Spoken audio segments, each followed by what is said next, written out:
Chers frères et sœurs dans la foi, bonjour et soyez les bienvenus à ce culte de dimanche matin. Nous sommes rassemblés en ce lieu pour célébrer le Seigneur par nos chants, par nos louanges, avant d'écouter le message qu'il a prévu pour nous. Nous vous invitons à courber nos têtes et à prier avec nous. Seigneur notre Dieu, notre Père, ce matin nous nous tenons devant toi et nous voulons que le Saint-Esprit prenne le contrôle de toutes choses, que tu prennes le contrôle de nos vies, que tu décides, Père éternel, de toutes choses. Seigneur, nous voulons que ta présence, Seigneur, nous envahisse et que tu sondes nos cœurs au nom de Jésus-Christ. Merci encore, Père, de nous tenir par la main, de nous conduire, Seigneur, au nom de Jésus-Christ. Amen.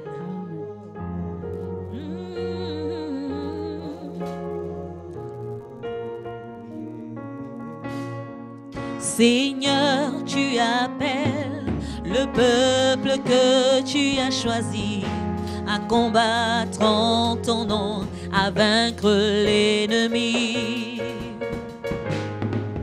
à rester debout, un peuple prêt à te servir, pour que ton royaume vienne sur la terre, que ton règne vienne, que ta volonté soit faite sur terre comme dans le ciel, que ton règne vienne, que ta volonté soit faite sur terre comme dans le ciel, que ton règne vienne, que ton règne vienne, que ton règne vienne, que ta volonté soit faite sur terre comme dans le ciel, que ton règne vienne, que ta volonté soit faite sur terre comme dans le ciel. Notre roi est couronné et tout son règne est justice. Notre roi est couronné et sa parole soutient le monde. Son règne est puissant et combien glorieux. Il est le roi de l'univers. Notre roi est couronné et tout son règne est justice. Notre roi est couronné et sa parole soutient le monde. Son règne est puissant et combien glorieux.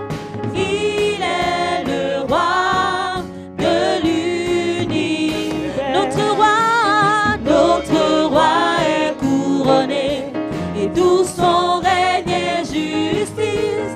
Notre roi est couronné et sa parole soutient le monde. Son règne est puissant et combien glorieux. Il est le roi de l'univers. Notre roi est couronné et tout son règne est justice. Notre roi est couronné et sa parole soutient le monde. Son règne est puissant et combien glorieux. Il est le roi de l'univers.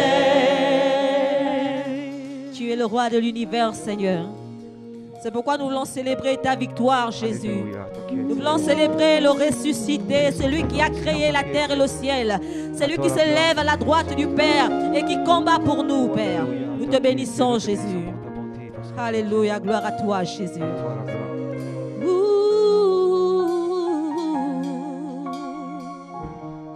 Tu es l'incontournable.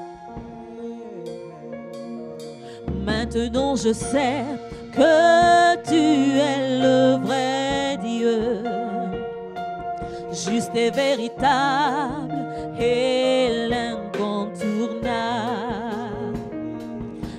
Maintenant je sais que tu es le vrai Dieu, juste et véritable et l'incontournable. Maintenant je sais que tu es le vrai Dieu, juste et véritable et l'incontournable. Maintenant je sais que tu es le vrai Dieu, juste et véritable et l'incontournable. Voilà pourquoi ta louange sera toujours dans ma bouche, car tu es Dieu, le véritable. Voilà pourquoi ta louange sera toujours dans ma bouche, car tu es Dieu, le véritable. Oui, tu es Dieu, le véritable. Car tu es Dieu, le véritable.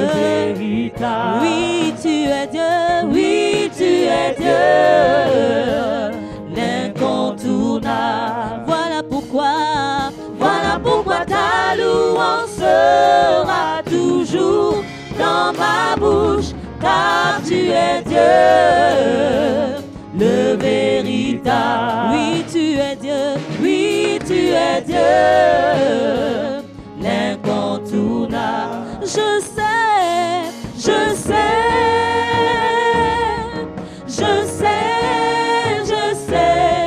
Jésus, qu'avec toi j'y arriverai.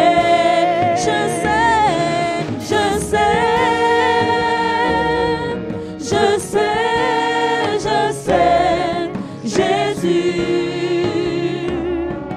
qu'avec toi j'y arriverai, j'y arriverai, j'y arriverai, j'y arriverai, j'y arriverai, j'y arriverai, j'y arriverai, j'y arriverai, j'y arriverai. Je sais,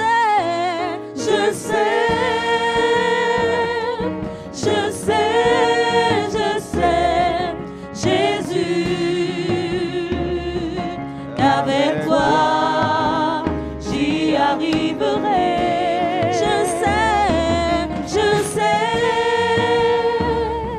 Je sais, Jésus,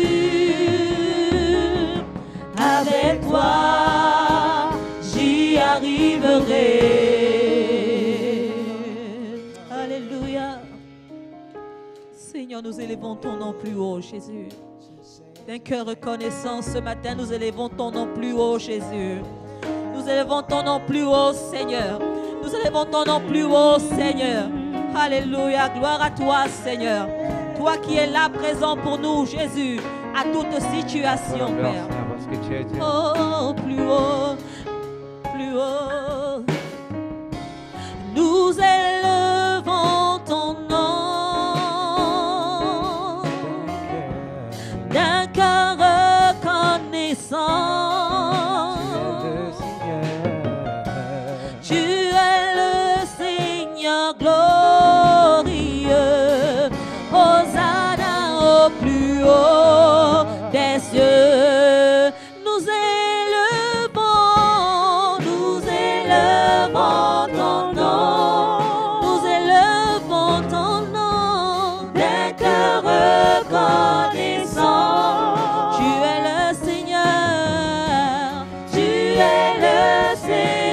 Glorieux, Hosanna au plus haut des cieux. Nous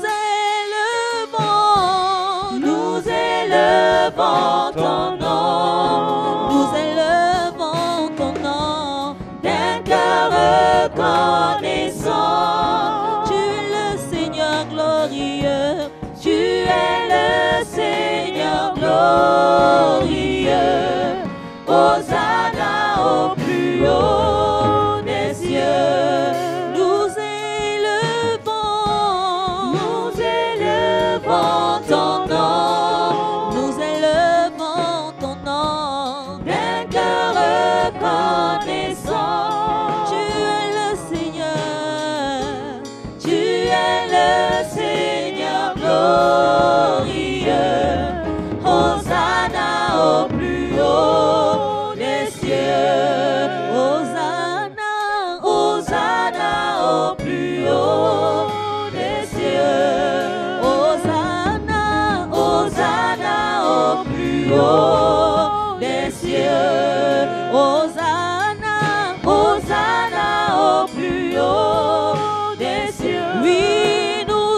Maintenant je sais que tu es le vrai Dieu, juste et véritable et l'incontournable.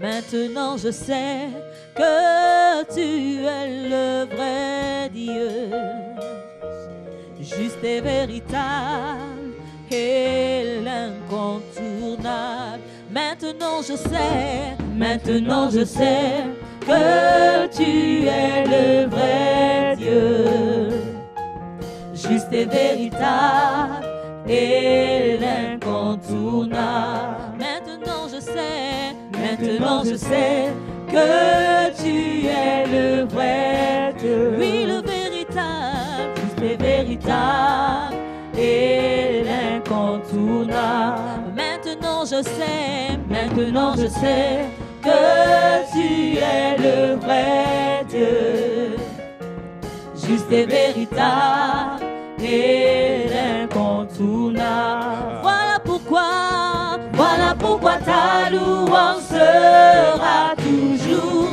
dans ma bouche, car tu es Dieu, le véritable. Voilà pourquoi ta louange sera toujours dans ma bouche, car tu es Dieu, l'incontournable. Nous t'adorons,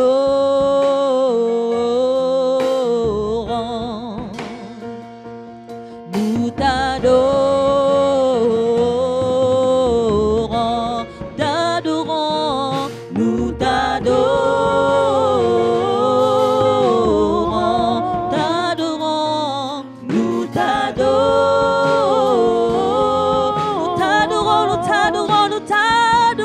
nous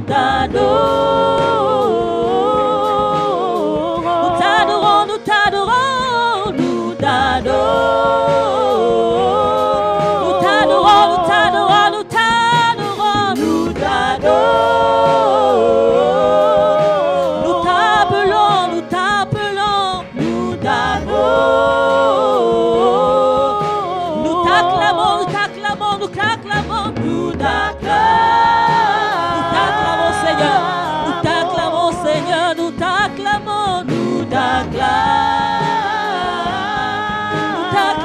Jésus, nous t'acclamons, nous t'acclamons, nous t'acclamons, clamons.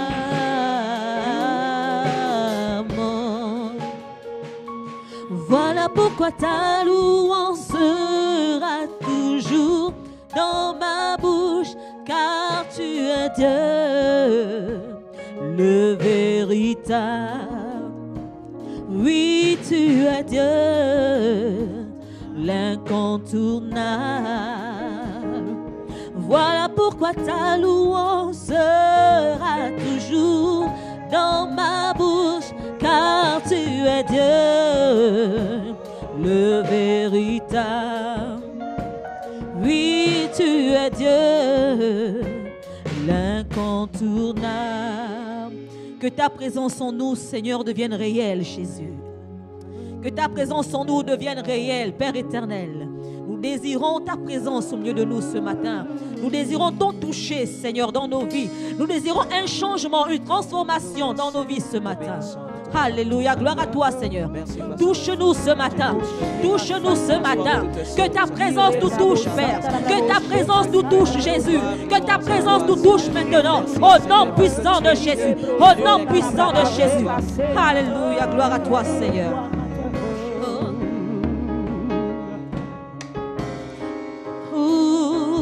Ta présence en moi, qu'elle devienne réelle. Que ta présence en moi devienne réelle. Que ta présence en moi devienne palpable. Je veux une autre dimension de toi. Que ta présence en moi devienne réelle. Que ta présence en moi devienne palpable. Je veux une autre dimension de toi. Que ta présence présence, que ta présence en moi devienne réelle, que ta présence en moi devienne palpable. Je veux une autre dimension de toi. Que ta présence en moi devienne réelle, que ta présence en moi devienne palpable. Je veux une autre dimension de toi. Que ta présence en moi devienne, que ta présence en moi devienne réelle, que ta présence en moi devienne palpable. Je veux une autre dimension de toi. La dimension du toucher, la dimension du toucher, la dimension de gloire, la dimension de puissance, la dimension du toucher, la dimension du toucher, la dimension de gloire, la dimension de puissance, la dimension du toucher, la dimension de gloire, la dimension de gloire, de puissance, oh, la dimension du toucher, la dimension du toucher, la dimension de gloire, la dimension de puissance, la dimension du toucher, la dimension de gloire, la dimension de puissance. Que ta présence en moi devienne réelle, que ta présence en moi devienne palpable. Je veux une autre dimension de toi. Que ta présence en moi devienne réelle, que ta présence en moi devienne palpable. Je veux une autre dimension de toi. Est-ce qu'on peut le dire tous ensemble? Que ta présence en moi, que ta présence en moi devienne réelle, que ta présence en moi devienne palpable. Je veux une autre dimension de toi. Que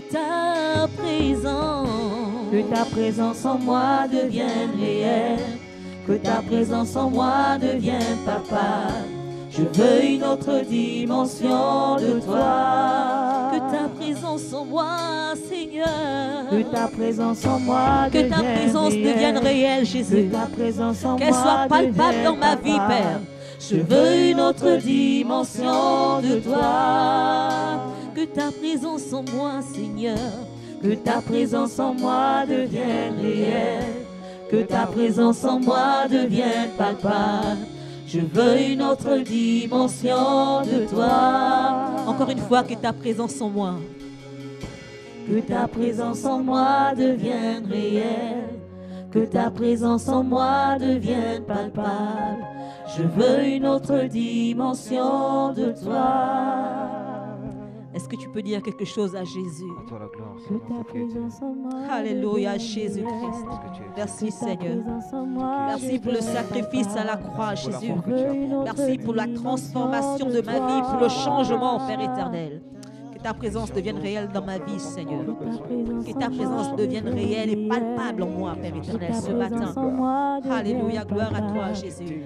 C'est vrai, Seigneur, quand tu descends, Seigneur, quand tu descends dans une vie, Père éternel, l'atmosphère change, la dimension est transformée, Père éternel.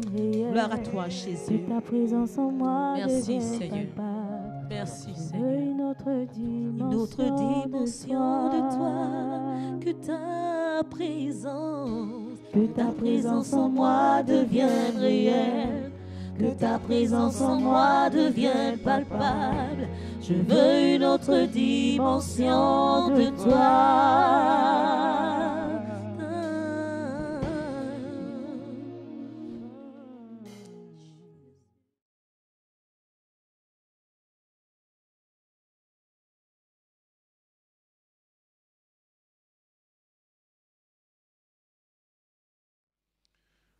Bonjour, shalom, Mboloani, chers abonnés, chers frères et sœurs dans le Seigneur. Comme vous le savez, c'est toujours un plaisir et un bonheur de se retrouver, Que Dieu soit glorifié et loué pour cette opportunité que nous avons d'être à nouveau ensemble. Ma prière est que le Seigneur Tout-Puissant continue de vous bénir, de vous faire grâce. Qu'il se souvienne de vos prières faites dans le secret, qu'il étende sa main et exauce vos prières. Si vous êtes un habitué de notre canal et que vous n'êtes pas encore abonné, si vous avez reçu le lien par le canal d'une de vos connaissances et que vous n'êtes pas aussi encore abonné, je vous prie de bien vouloir le faire, s'il vous plaît. Prière de vous abonner sur notre canal ADG Temple de la Foi TV. Et pour s'abonner, c'est très simple.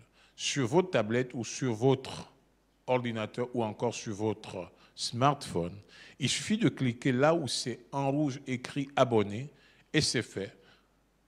Mais si vous voulez recevoir et être toujours informé en temps et en heure sur tous nos programmes, il vous suffit de presser sur votre écran, là où il y a la cloche, et une notification vous sera envoyée à chaque moment que nous serons en ligne. Et vous serez ainsi bénis par nos différents programmes. Que le Seigneur vous bénisse, que le Seigneur soit avec vous. Nous allons, avant de continuer, baisser nos têtes. Nous avons chanté, mais nous voulons encore prier le Seigneur pour qu'il bénisse sa parole dans nos cœurs. Inclinons nos têtes.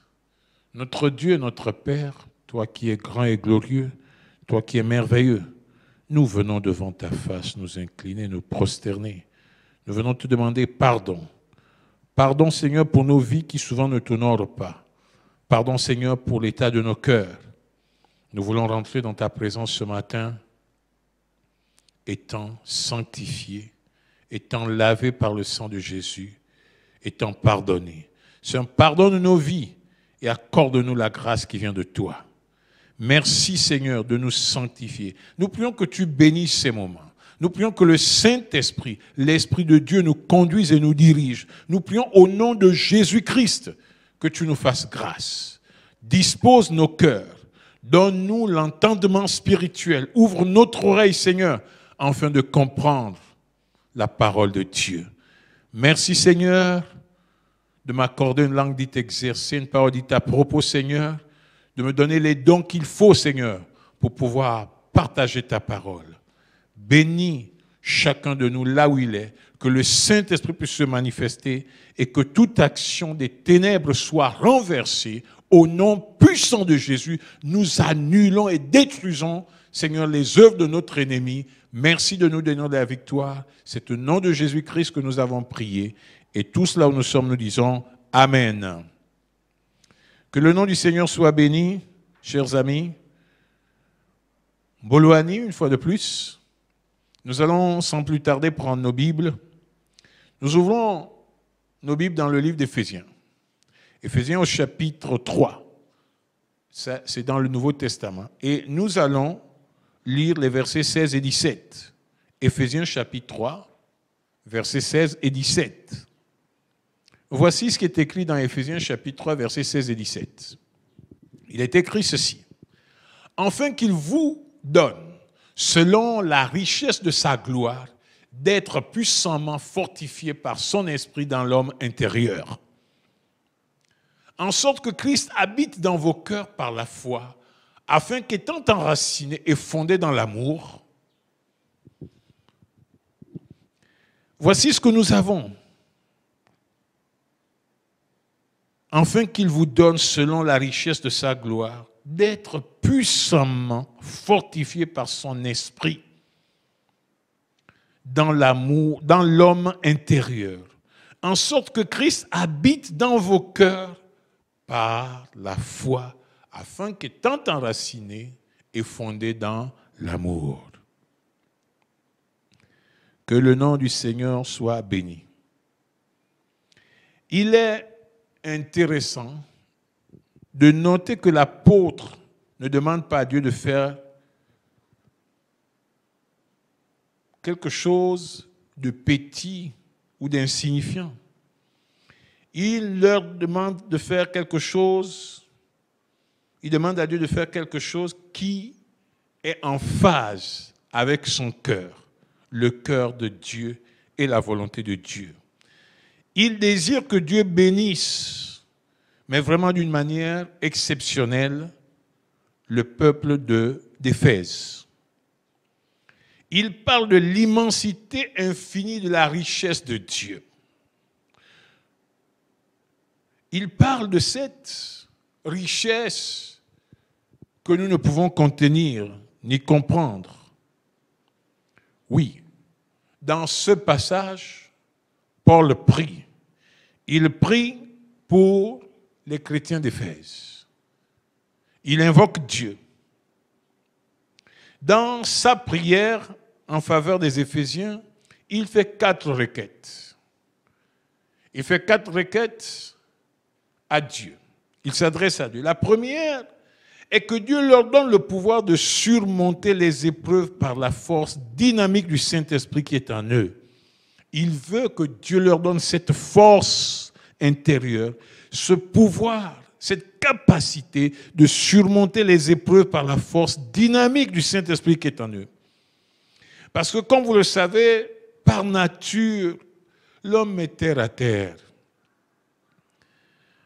En ce qui me concerne et en ce qui concerne certains d'entre nous, nous nous préoccupons de notre physique. Nous nous préoccupons de ce qui est présent.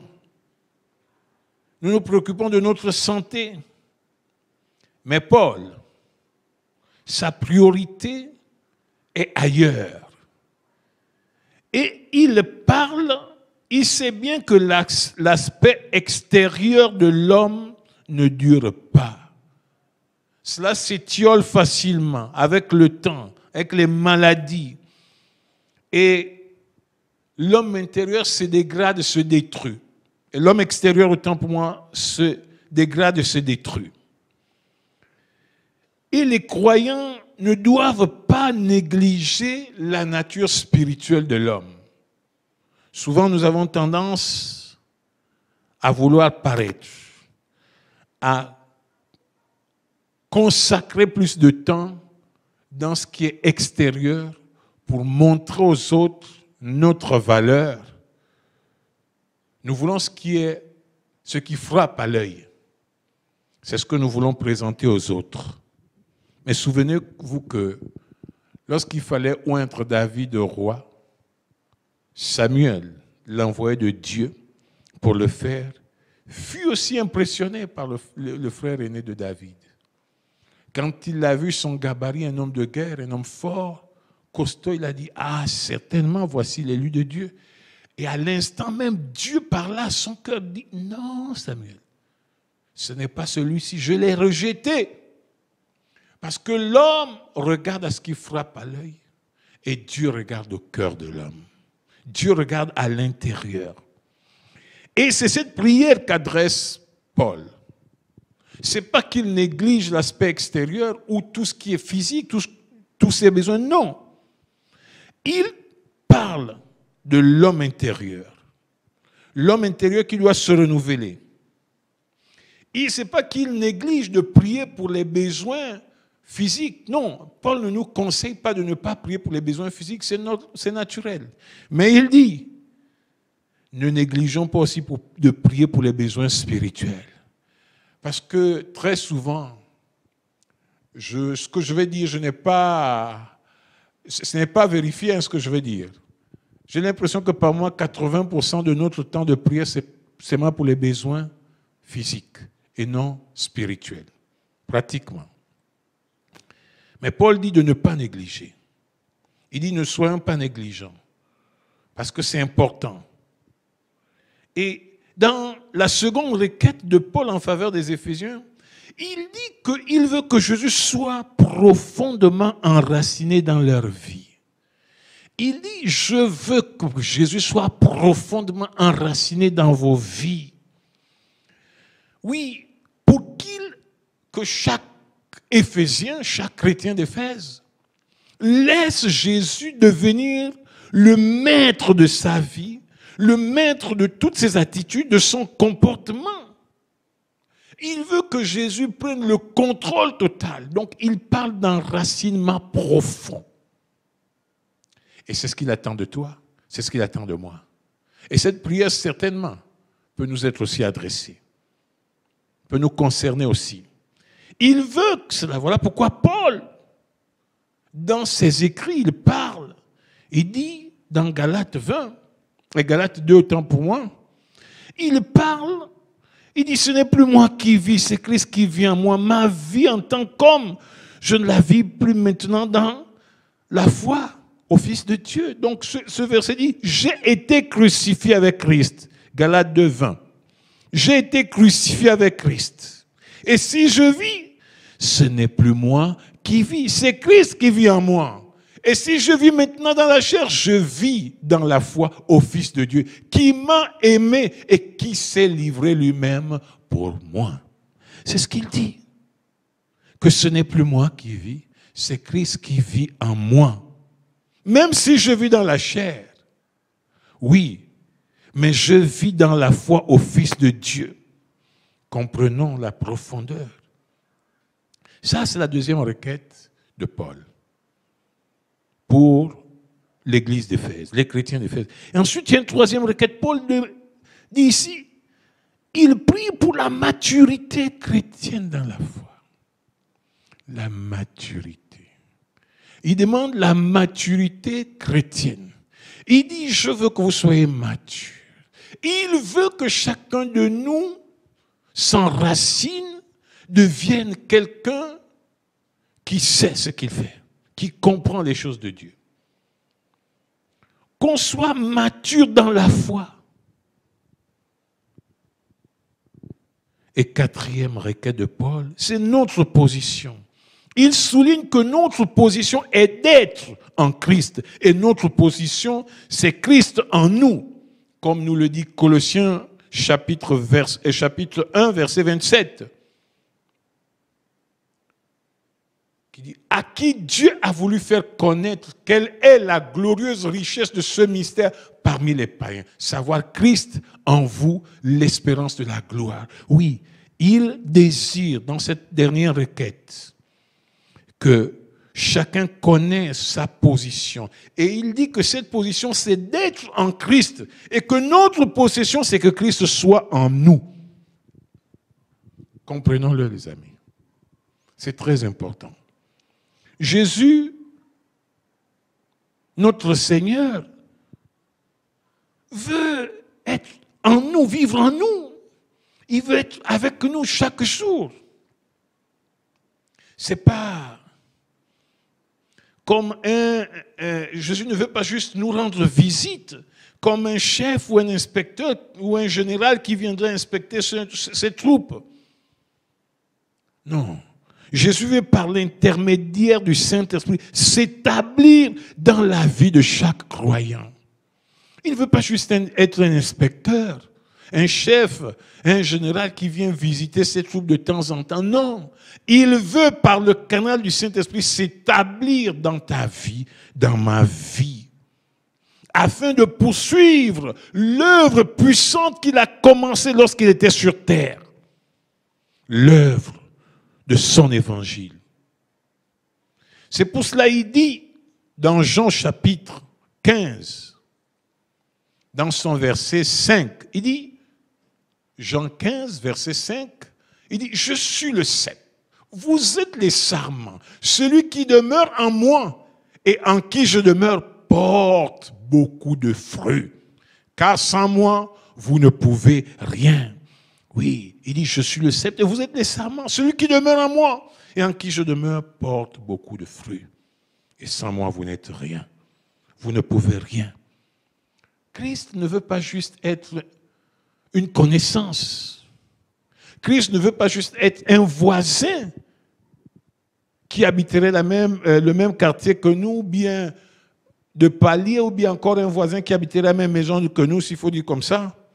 Non, Christ veut être en nous, vivre en nous, par le canal du Saint-Esprit, et ainsi continuer l'œuvre glorieuse, grande et puissante qu'il a commencé quand il était sur terre dans nos vies, dans ta vie et dans la mienne.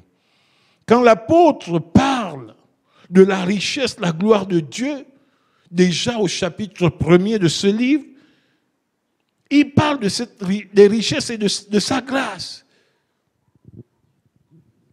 Comment sans mesure il est capable de nous les donner, pour que nous soyons fortifiés en puissance par son esprit.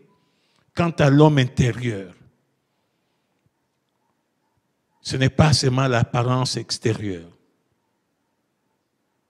Et à cette puissance se lie la force pour le combat chrétien.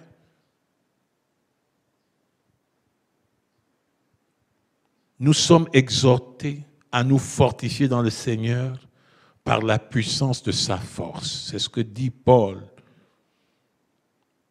L'homme extérieur dépérissant, mais l'homme intérieur étant renouvelé jour après jour. On peut remarquer que la puissance précède ici l'amour dans l'opération de l'esprit. Nous devons comprendre que l'homme intérieur doit être restauré. Même si l'homme extérieur se détruit, mais l'homme intérieur doit être vivant, doit être dynamique. C'est vrai, nous sommes comme ces vases de terre dans lesquels on met une puissance, quelque chose de précieux, ou dans lesquels Christ vient habiter. Parce que Paul, quand il parle, mais il parle aussi de son vécu. C'est quelqu'un qui a vécu ces choses, qui avait une relation spéciale avec Dieu, qui avait donné sa vie. C'est pour cela qu'il pouvait écrire ces choses. Non, ce n'est plus moi qui vis, c'est Christ qui vit en moi. Et il sait de quoi il parle quand il parle de la force, la puissance de Dieu dont nous avons besoin, surtout pour l'homme intérieur. Parce qu'il sait que quand il était là, ce qui le rendait fort, c'est quand il était faible. Parce qu'il pouvait s'appuyer sur Dieu. Selon la puissance de sa gloire. Et il dit dans le chapitre 1 de Colossiens, verset 11, il dit ceci. Fortifié à tous égards par sa puissance glorieuse, en sorte que vous soyez toujours avec joie persévérant et patient. Dieu veut nous changer. Il veut nous transformer. Il veut faire de nous d'autres personnes. Et dans cette portion de l'Écriture que nous avons lue, dont nous apportons quelques commentaires ici, Paul exprime quelque chose de spécial. L'importance de l'homme intérieur. Il parle de l'homme intérieur. Il met l'accent sur l'homme intérieur, sur le cœur de l'homme. Il met l'accent sur le centre du croyant. Il met l'importance sur la pensée, le cœur de l'homme, pour que tout soit bien réglé, que cela soit en phase avec Dieu, avec la parole de Dieu. Parce que, chers amis, ce n'est pas lorsqu'un homme devient chrétien que tout à coup il est changé. Non, il y a tout un processus. Ça, vous le savez. Tout ne se règle pas comme ça, non. L'homme déchu, l'homme pécheur, l'homme malade, l'homme corrompu ne peut pas changer comme ça. Non. C'est quand Dieu fait son œuvre en nous. Quand l'homme intérieur est touché. Parce que Dieu veut renouveler notre intérieur. Il veut que l'homme intérieur croisse et prenne de l'ampleur, même si l'homme extérieur dépérit. C'est ce qu'il veut, ce qu'il attend de nous. C'est pour cela, quand on est renouvelé intérieurement, quand on devient fort intérieurement, quand on est mature dans la foi, on peut dire oui, la joie du Seigneur est ma force, peu importe les circonstances ou l'état de l'homme extérieur. Parce que comme je l'ai dit en préambule, tout au début, c'est que nous nous attardons sur l'homme extérieur. Quand on voit l'homme extérieur dépérir, quand on le voit attaqué, quand on voit l'homme extérieur touché, alors on est détruit. Mais, chers amis, l'homme intérieur est assez important. Dieu veut que nous soyons des hommes spirituels, des femmes spirituelles, des chrétiens spirituels, des personnes qui vivent par l'esprit, qui marchent par l'esprit. Et pour parvenir à cet état d'homme spirituel, il faut une marche de progression. Ce n'est pas le fruit du hasard, ce n'est pas de manière accidentelle, ce n'est pas dans nos rêves que ça arrive. Regardons et observons les personnages de la Bible. Regardez la Bible. Regardez ce qui s'y passe. Qu'est-ce qui s'y passe? Regardez certaines personnes. Quand vous regardez leur vie n'est pas simplement un long fleuve calme. Non. Regardez bien. C'est plutôt une lutte quotidienne. Un véritable combat. N'est-ce pas? Tous les jours, ils ont été confrontés aux difficultés. Vous voyez la vie de Moïse. Pensez-vous qu'il a-t-il eu une vie aisée où c'était tout un long fleuve calme, pas de problème? Non. Regardez la vie d'Ésaïe, Jérémie, chers amis. Regardez la vie de Pierre. Frappé, fouetté, envoyé en prison, persécuté. Regardez la vie de Jean, la même chose. Emprisonné, envoyé dans une île. Même dans la vieillesse, on l'a mené à casser les cailloux. Regardez Paul. Il n'y a qu'à lire les écrits de Paul et vous saurez comment cet homme a souffert. Mais ces hommes ont été pourtant des intimes de Dieu, des véritables amis de Dieu, des confidents, des ennemis du diable. Leur vie intérieure était forte. Leur homme intérieur était fort, fondé sur le rocher des siècles. Ce qui caractérisait ces personnages bibliques, ce n'était pas tant le rat qu'ils avaient auprès des populations, ou des chrétiens, ou des croyants. Non. C'est leur attitude durant le combat. Leur attitude noble, d'hommes fidèles, d'hommes constants, de personnes qu'on ne pouvait pas déraciner parce qu'ils étaient enracinés profondément dans l'amour de Christ. Parce qu'ils avaient une vie stable, ils savaient en qui ils ont cru. Ce sont des modèles dans la foi, des exemples à imiter. Quel était leur secret? Quel secret ils avaient, les amis? Ils avaient rencontré Christ. Voilà leur secret. Ils avaient rencontré Christ. Oui, ils étaient ces hommes parce qu'ils savaient en qui ils avaient cru. Paul savait en qui il avait cru. Pierre savait en qui il avait cru. Moïse, quand il défiait Pharaon, il savait qui était son Dieu. Ésaïe savait qui était l'Éternel, en qui il avait cru. Le Dieu qu'il servait, il savait. Les amis, il savait en qui il avait cru. Jérémie, pareillement. Pierre, la même chose. Jean. Tous ces hommes. Et aussi, ils savaient surmonter les épreuves par la force dynamique du Saint-Esprit qui était en eux. Qu'en est-il de nous? Nous parlons en langue, mais quand survient l'épreuve, le parler en langue disparaît. C'est les murmures, les critiques, les plaintes qui prennent la place du parler en langue. Jésus était fort, était profondément enraciné dans leur vie. Dans la vie de Moïse, Jésus était enraciné. Dans la vie de Pierre, dans la vie de Paul, Jésus était profondément enraciné. Ils avaient atteint la maturité spirituelle. Et ils portaient le fruit du témoignage. C'était visible chez eux. dans leur attitude, dans leur conduite, dans leur réaction, c'était visible. Chers frères et sœurs bien-aimés dans le Seigneur, nous devons comprendre une chose. Christ, en venant sur terre, est venu pour sauver ceux qui étaient perdus. Il est venu non seulement pour sauver, mais pour bâtir son Église. Bâtir son Église. Oui, pour bâtir son Église. Mais quelle Église est-il venu bâtir?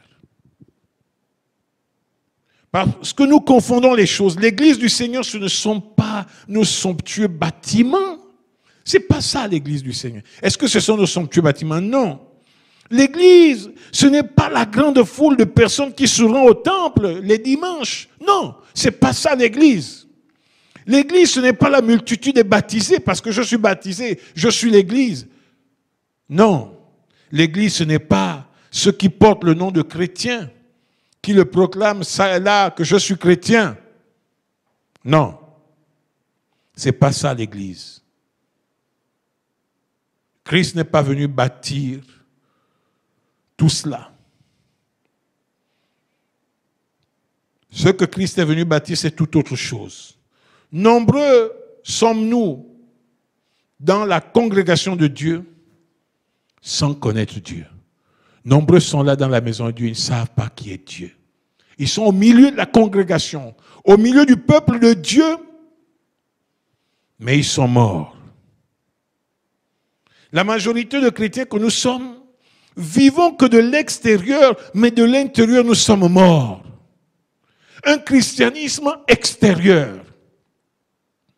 Un christianisme extérieur, ce qui fait que quand vient l'épreuve, plus qu'il n'y a rien à l'intérieur, plus que c'est mort, on pleure, on doute, on panique, on cherche des solutions à l'échelle humaine.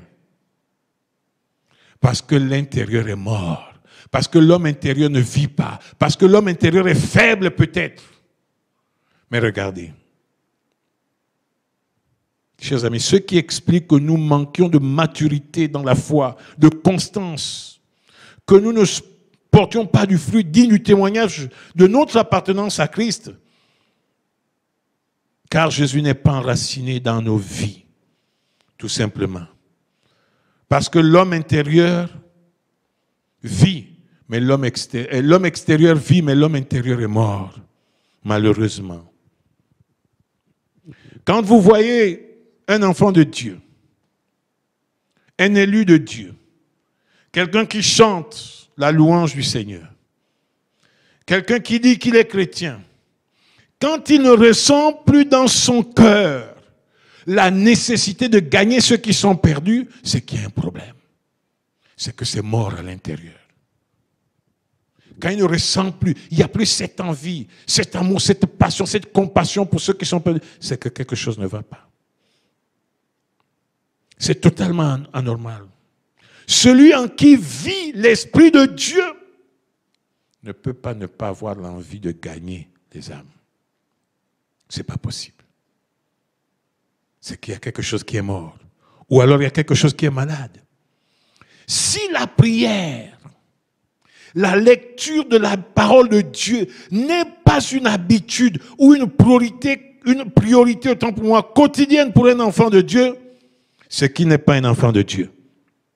Ce n'est pas un enfant de Dieu. Et c'est la conséquence directe de la mort de l'homme intérieur. Et ça, c'est compliqué. C'est pour cette raison que dans ce passage d'Éphésiens chapitre 3, versets 16 et 17, que nous avons lu, Paul prie. Il prie pour que nous nous enracinions dans l'amour du Seigneur. Oui, il prie que nous puissions, que l'amour dans notre cœur soit un amour solide, qui nous permet de garder les pieds bien posés sur le sol, sur le rocher des siècles, pour qu'on soit fondé, on soit enraciné. Il prie pour que nous soyons remplis de la plénitude de Dieu. il dit la plénitude de Dieu. Il prie pour que nous puissions comprendre l'amour de Christ qui surpasse toute compréhension. Oui, cet amour qui est sans limite dans la verticalité comme dans l'horizontalité. Un amour qui est un remède pour la guérison des relations humaines. Cet amour qui tue les conflits entre les hommes. Cet amour qui rapproche. Oui, la prière de Paul est que nous puissions comprendre l'incompréhensible amour autant pour moi. Oui, il veut que nous puissions comprendre cet amour qu'on ne peut pas comprendre, cet amour incompréhensible. Et c'est quoi cet amour incompréhensible que nous n'arrivons pas à comprendre? Mais cet amour incompréhensible, chers frères et sœurs bien-aimés dans le Seigneur, c'est Christ. C'est rien d'autre que Christ que nous n'arrivons pas à comprendre. Cet amour incompréhensible, c'est l'évangile qui nous a été donné, qui nous a été prêché. Et c'est cet amour incompréhensible qui nous est prêché et que nous devons témoigner, partager aux autres. Parce que cet amour incompréhensible doit changer ton cœur, doit changer ta vie, doit changer ma vie. Cet amour de Dieu qu'est l'évangile, parce que Christ a été fait chair. Christ, c'est la parole de Dieu, c'est l'évangile. Et quand il est prêché, il doit amener la transformation, le changement, pour que nous puissions devenir des nouvelles créatures, des personnes nouvelles. Oui, c'est ça, des personnes nouvelles, transformées. Des hommes et des femmes en qui l'ancienne nature est passée. Totalement passée, j'ai envie de dire dépassée. Et qui ont acquis une nouvelle nature. La nature de Christ, la nature de Dieu. Et ainsi nous devenons des hommes nouveaux. Des nouvelles créatures, changées, transformées. Parce que l'évangile nous est prêché. Mais cet évangile, c'est Christ. Cet évangile, c'est l'amour de Dieu. Voilà pourquoi on l'appelle la bonne nouvelle. Parce qu'elle ne fait pas mal. Elle transforme. Il y en a qui trouvent la parole de Dieu dure. Non, elle n'est pas dure.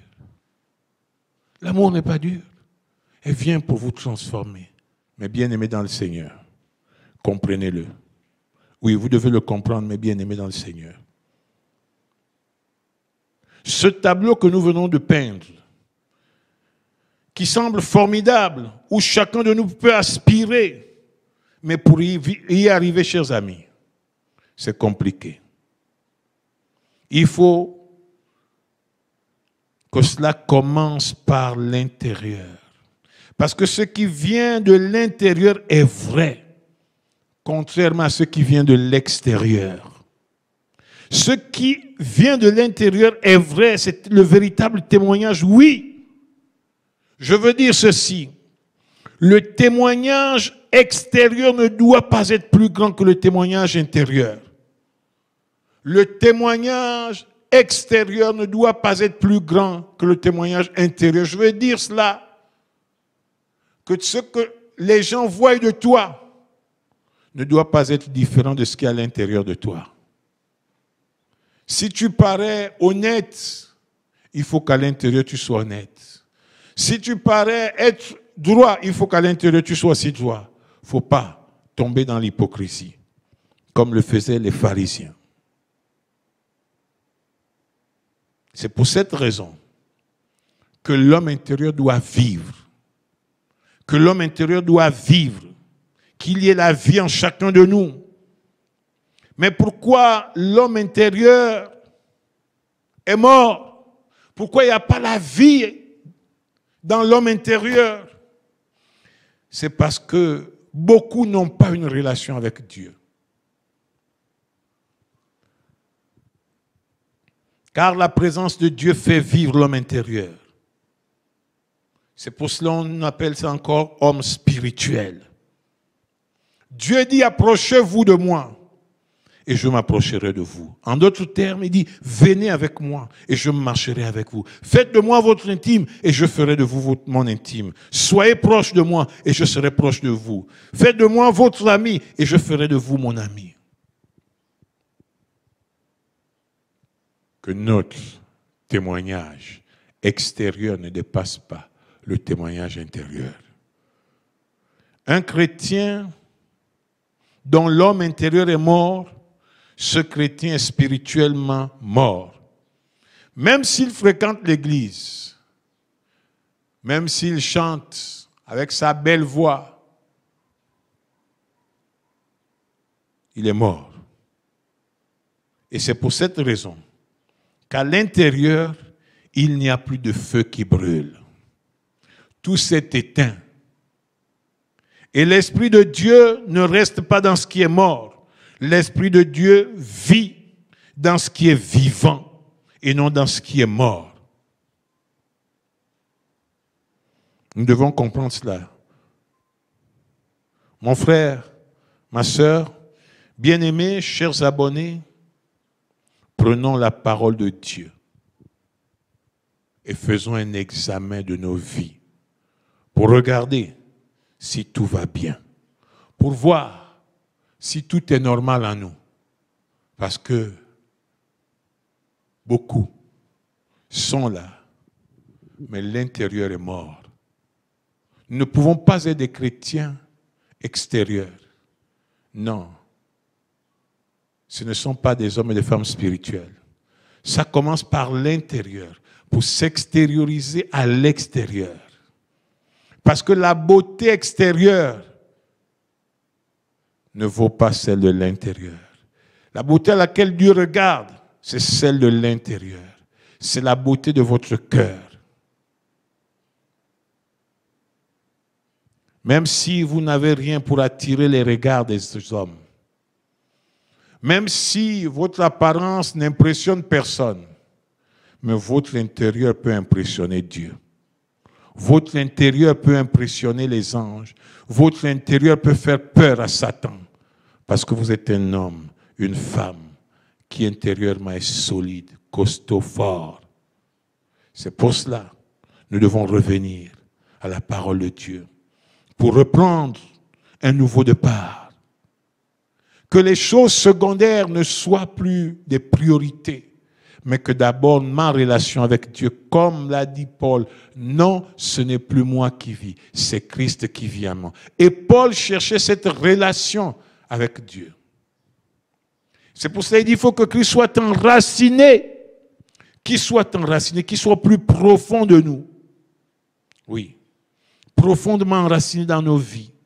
Pour nous donner cet amour, cette force pour surmonter les épreuves, cette force dynamique du Saint-Esprit. Pour que nos pieds soient fondés sur le rocher des siècles. Pour que nous soyons des personnes stables, constantes. Oui. Et que nous puissions porter le fruit du témoignage de Christ au milieu de nous. Qu'on sache et qu'on regarde, qu'on voit, qu'on admire en nous la maturité de la foi. Pas seulement les belles paroles, pas seulement les beaux conseils que nous pouvons donner aux autres. Beaucoup savent donner de très bons conseils aux autres, mais la foi, ils sont petits, manque de maturité dans la foi. Mais je prie ce matin que Dieu vous bénisse. Je prie ce matin que Dieu vous relève. Je prie ce matin que chacun change. Et que si spirituellement vous êtes mort, si à l'intérieur vous êtes mort, si vous ne ressentez plus, les choses de Dieu ne vous attirent plus, vous n'avez plus, vous pouvez rester 2 jours, 3 jours sans lire la Bible, vous êtes zen, c'est qu'il n'y a plus la vie. Vous pouvez rester 1 semaine sans prier, juste vous rendez grâce le matin au soir, ça ne vous préoccupe pas de chercher la face de Dieu. Vous n'avez plus envie de vous retirer, d'aller chercher la face de Dieu, c'est que ça ne va plus. Ça ne brûle plus, il n'y a plus de feu. Tout s'est éteint. L'autel a été brisé. Tout a été détruit, cassé. Alors, reviens. Reviens à Dieu. Cherche à nouveau le Seigneur. Si les perdus ne te disent plus rien, c'est qu'il y a un problème. Si tu ne pries que pour ce qui est physique, Seigneur, donne-moi la voiture, Seigneur, donne-moi la maison, Seigneur, donne-moi le mariage, Seigneur, donne-moi les enfants, Seigneur, donne-moi ceci, Seigneur, donne-moi cela, Seigneur, fais pour moi comme ça, Seigneur, fais pour moi comme ça, Seigneur, fais ça. Non. Et que tu ne pries pas pour les besoins spirituels, pour la maturité spirituelle, pour la foi, pour le fruit de l'esprit, pour les dons du Saint-Esprit, etc. C'est qu'il y a un problème. Revise ta situation. Et que Dieu travaille dans ta vie. Si cette parole de ce matin parle à votre cœur, ce qui est mon souhait, alors nous allons prier. Parce que beaucoup ont perdu le premier amour et dans le cœur de plusieurs personnes, l'amour de Dieu a diminué. Si tel est le cas pour toi, mon frère ou ma sœur, monsieur, madame, si tel est le cas pour vous, alors je vais vous demander simplement de prier avec moi. Lève-toi et nous allons prier. Lève-toi pour qu'ensemble nous puissions demander l'aide du Seigneur. Pour qu'ensemble nous puissions crier, Seigneur, au secours de ma vie. Aide-moi, parce que là, je pense que je suis devenu un chrétien charnel, un chrétien extérieur, un chrétien extérieur. L'intérieur, c'est pourri. C'est comme disait Jésus, c'est un tombeau blanchi. C'est beau à l'extérieur, mais à l'intérieur, c'est des ossements desséchés. Non. Il faut qu'on se lève et qu'on prie. Beaucoup se sont éteints. Alors prions le Seigneur. Si vous êtes debout, priez avec moi. Demande à Dieu de te venir en aide. C'est notre Père et notre Dieu. Nous t'invoquons ce matin. Parce que beaucoup, Seigneur, manquent de sagesse et de maturité. Parce que l'homme intérieur est détruit. Parce que l'homme intérieur est malade. Parce que l'homme intérieur, Seigneur, est mort. Beaucoup, Seigneur, c'est la chair qui agit. La sagesse extérieure qui agit. C'est la chair qui réagit. Mais pas l'homme intérieur. Oh Dieu! Toi qui es venu changer notre nature, qui nous a envoyé le message d'amour, le message de la transformation, le message de la vie. Oui, qui désire être enraciné en nous, qui veut demeurer en nous, habiter en nous, être avec nous quotidiennement, chaque jour, 24 heures sur 24. Toi qui veux qu'il y ait la vie de Dieu, que le Saint-Esprit habite en nous. Seigneur, fais revivre l'homme intérieur. Si dans ma vie, dans la vie de mon frère, il s'est affaissé, il s'est affaibli, s'il s'est endormi, réveille-le au nom de Jésus-Christ, Seigneur. Qu'il se réveille. S'il est malade, si l'homme intérieur est malade, alors au nom de Jésus, qu'il guérisse, qu'il se relève. S'il est devenu paralysé, alors que ses membres s'affermissent et qu'il se lève pour marcher en nouveauté de vie. Au nom de Jésus-Christ, Seigneur, s'il est mort, alors qu'il ressuscite, nous demandons sa résurrection par l'autorité du nom de Jésus-Christ, Seigneur. Qu'il revive. Que le feu de Dieu brûle à nouveau. Que le Saint-Esprit revienne dans les vies. Que l'amour de Dieu soit à nouveau dans nos cœurs. Que chacun ressente à nouveau cette chaleur, ce feu, Seigneur, qui nous pousse à témoigner de toi, qui nous pousse à aimer ton œuvre, qui nous pousse à la prière, qui nous pousse à rechercher ta face, qui nous pousse à prier pour les autres, qui nous pousse à prier pour la vie de l'esprit. Seigneur, étends ta main. Délivre ton peuple. Libère-nous, Seigneur. Brise, détruis dans nos vies tout ce que l'ennemi a fait. Seigneur, que l'amour renaisse. Que là où l'amour est mort, l'amour revive, Seigneur. Que là où l'amour a disparu, l'amour a diminué, l'amour s'est éteint. Oh Seigneur, qu'il s'allume en nouveau au nom de Jésus. Ceux qui ont perdu l'amour, Seigneur, qui retrouvent l'amour pour les choses de Dieu. Et que l'homme intérieur sorte de sa léthargie, de son chaos, de sa mort. pour que Seigneur, chacun vive à nouveau. Oui, parce que nous ne voulons pas être seulement des chrétiens extérieurs, non. Ce qui est important, c'est l'intérieur. Parce que c'est ce qui intéresse le Seigneur. Seigneur, étends ta main. Touche nos vies. Touche nos vies. Ramène-nous à toi, Seigneur. Au nom puissant de Jésus-Christ, manifeste ta grâce. Que la gloire te revienne. Parce que toi, tu fais revivre même ce qui est mort. Que ton nom soit béni, Père. C'est au nom de Jésus que nous avons prié. Et nous disons tous, Amen. Bien-aimés dans le Seigneur, chers abonnés, merci de m'avoir écouté ce matin. Merci d'avoir écouté la parole de Dieu. Que Dieu vous bénisse. Continuez à chercher la face de Dieu. Avant la prière finale, je voudrais juste faire ces annonces.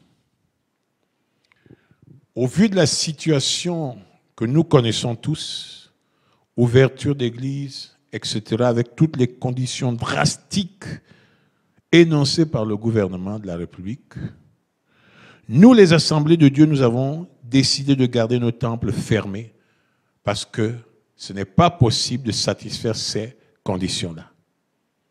Nous les rejetons en bloc et nous restons fermés.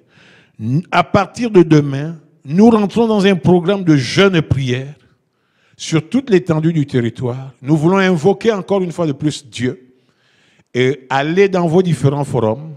Vous trouverez le programme détaillé. Quel groupe prie le lundi, jeûne et prie le lundi? Quel groupe intervient le mardi, le mercredi, le jeudi et le vendredi? Que Dieu vous bénisse. Je vous demande vraiment de suivre ce programme, de chercher la face de Dieu et d'obéir aux instructions du Bureau national. Que Dieu vous bénisse. Seigneur, nous te remercions pour ta grâce, pour ce temps passé dans ta présence, pour ton peuple. Merci de nous avoir conduits dans la louange. Merci de nous avoir conduits, Seigneur, dans ta parole. Merci de nous avoir conduits dans la prière. Merci d'avoir été avec nous. Seigneur, bénis chaque maison. Bénis nos vies, Seigneur. Nous comptons sur ta grâce. Que la gloire te revienne, toi qui es saint et juste. Merci, Père, que ton nom soit élevé et glorifié. Merci, Seigneur, parce que tu protèges ton peuple. Bénis cette fin de journée. Bénis la semaine qui commence. Protège nos vies. Veille sur nous, Seigneur.